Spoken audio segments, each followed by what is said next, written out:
दोस्तों आज बात करते हैं लक्षद्वीप और मालदीव की। जैसे आप जानते हैं कंट्रोवर्सी एकदम पीक पे चली हुई है। और जैसे ये इतना कंट्रोवर्सी कैसे मतलब बढ़ी। इंडिया के प्राइम मिनिस्टर पहले लक्षद्वीप पे गए, उसके बाद तो एक जैसे ये मीडिया के हाथ से पूरी पूरी इन्फॉर्मेशन लगी, उसके बाद तो आग की तरह ये न्यूज फैल गई। और कुछ वहाँ के जो खतरी नेता थे, जो कि मालदीव के खतरी नेता थे, उन्होंने एक बेबाक बयान दिया जिससे उनको, हालांकि उनको सस्पेंड कर दिया, उन पर प्रेशर आया कि उन्होंने सस्पेंड कर दिया। लेकिन उसके बाद आपको ये भी बताते, जो इंडिया के प्राइम मिनिस्टर जाने के बाद लक्षद्वीप के, जो इंडिया के जो सेलिब्रिटी हैं उन्होंने भी उनको बायकॉट किया मालदीव का। और उसके साथ जो उनके पीछे सबसे बड़े दिग्गज दिग्गज जो बिजनेसमैन है, रतन टाटा, उन्होंने भी इंडिया का सपोर्ट किया है। और इंडिया के प्राइम मिनिस्टर का सपोर्ट किया है। और सपोर्ट में उन्होंने बोला है कि जो लक्षद्वीप है उसको हम बिल्डअप करेंगे, पूरा का पूरा ग्रोथ करेंगे। और वहाँ पे ताज होटल जैसे एक होटल बड़े बड़े वहाँ पे बनाएंगे। तो उन्होंने भी फुल सपोर्ट किया है। यानी कि सेलिब्रिटी के साथ साथ इंडिया के जो बिजनेसमैन है वो भी इंडिया के प्राइम मिनिस्टर की सपोर्ट में पीछे आ गए हैं। और उसके बाद बताता है कि इंडिया ने उनकी, जो कि मालदीव है, उनकी कितनी बार हेल्प की है। इंडिया ने, यदि बात की जाए पिछले रिकॉर्ड की बात की जाए, यानी कि उन एक एग्जाम्पल में आपको बताते हैं कि जो कि एक 1988 में एक ऑपरेशन कैक्टस चलाया गया था। उस ऑपरेशन में क्या हुआ था आपको बताते हैं। उस टाइम के जो प्रेसिडेंट थे मोहम्मद अब्दुल गयूम। जो मोहम्मद अब्दुल गयूम थे वो अच्छे सपोर्टर थे, जो कि इंडिया के सपोर्टर थे।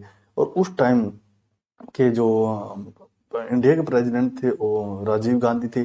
तो उनका इंडिया का दौरा था उस टाइम में, कि उनको इंडिया आना था घूमने के लिए। लेकिन उनका एकदम से, जो राजीव गांधी है, उनको दिल्ली से कहीं इमरजेंसी जाना पड़ गया। तो जैसे उनको जाना पड़ गया, तो जो मोहम्मद अब्दुल गयूम थे, उनका जो प्लान है वो पोस्टपोन कर दिया गया कि उनको थोड़े दिनों बाद उनको इंडिया को बुलाया जाएगा। लेकिन जैसे ही उनको उनको अनाउंसमेंट दिया था, लेकिन उसके पीछे जो उनकी एंटी पार्टी थी, दूसरी पार्टी थी, और जो वहाँ के व्यापारी थे, उन्होंने एक साथ मिली भगत करके क्या ट्राई किया था कि जो कि मोहम्मद अब्दुल गयूम है, उनकी जो गवर्नमेंट है उसको गिराया जाए और अपनी गवर्नमेंट वहाँ पे बनाया जाए। तो उन्होंने क्या किया, वहाँ के लोग सड़कों पर उतर गए। सड़कों पर उतरने के बाद उनका पूरा का पूरा विरोध करने लगे। हाँ, तो वहां से वो मोहम्मद अब्दुल गयूम जो प्रेसिडेंट थे, वहां से अपनी जान बचाने के लिए प्रेसिडेंट हाउस जाके छिप गए। तो वहां से उन्होंने इंडिया से अपील की कि मेरी हेल्प की जाए, ऐसे ऐसे यहाँ पे लोग सड़कों पर उतर गए हैं। तो इंडिया ने आगे आके उनकी हेल्प की थी। इंडिया ने आगरा के एयरपोर्ट से 150 जो कि पैरा कमांडो, जो एरोप्लेन से मालदीव में भेजे थे।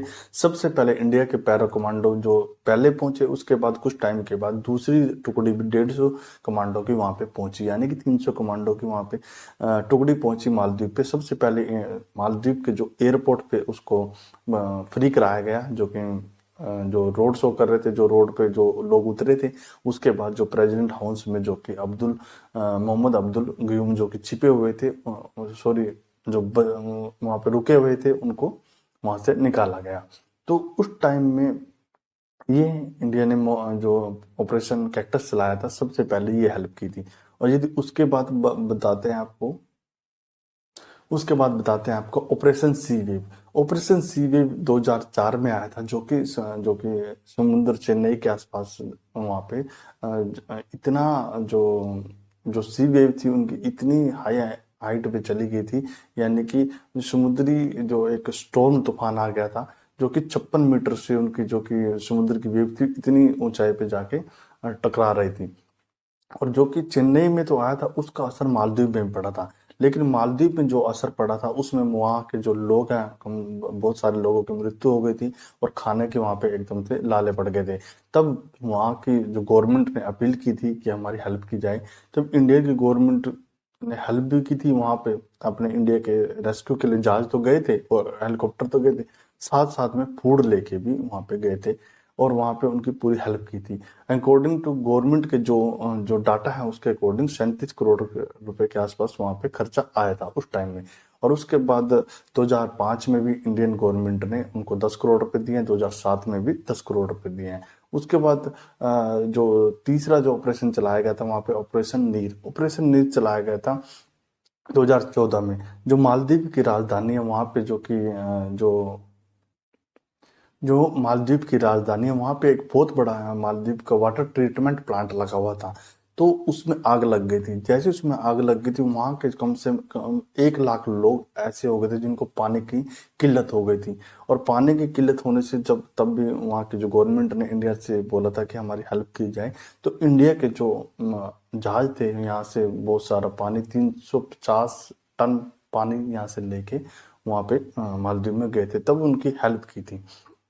तो ऐसा नहीं है कि इंडिया के उनका सपोर्टर नहीं है, स्टार्टिंग से सपोर्टर रहा है। लेकिन जो ये नए प्रेसिडेंट है मोहम्मद मिज्जू, ये शुरू से ही जो चाइना के गोद में बैठे हुए हैं। इसका भी ये रीजन है कि ये इतना बड़ा जो कि कंट्रोवर्सी स्टार्ट हो गया। और उसके बाद बताते हैं, अभी जो लेटेस्ट 2020 में अभी कोरोना वायरस आया था, उसमें भी इंडियन गवर्नमेंट ने उनकी हेल्प की थी। क्योंकि जो मालदीव के 7 जो लोग थे कोरोना में जो कि चाइना में फंस गए थे, उनको वहां से सुरक्षित निकाल के मालदीव पहुंचाया था। तो ये थे जो 4 जो बड़ी बड़ी हेल्प की थी इंडिया ने, जो कि मालदीव की थी। किसी भी परेशानी में इंडिया फाइनेंशियली भी और साथ में उनका जो सोशलिज्म, जो यदि कुछ आपत्ति आ जाए उसमें भी इंडिया ने उनकी हेल्प किया है। किसी भी मतलब स्थिति में उनकी हेल्प किया है। तो ये वीडियो थी उसके बारे में। आपको ये वीडियो कैसी लगी कमेंट बॉक्स में बताएं, और आप सजेस्ट भी कर सकते हैं नेक्स्ट वीडियो किस टॉपिक पर रहेगी। तो तब तक के लिए धन्यवाद।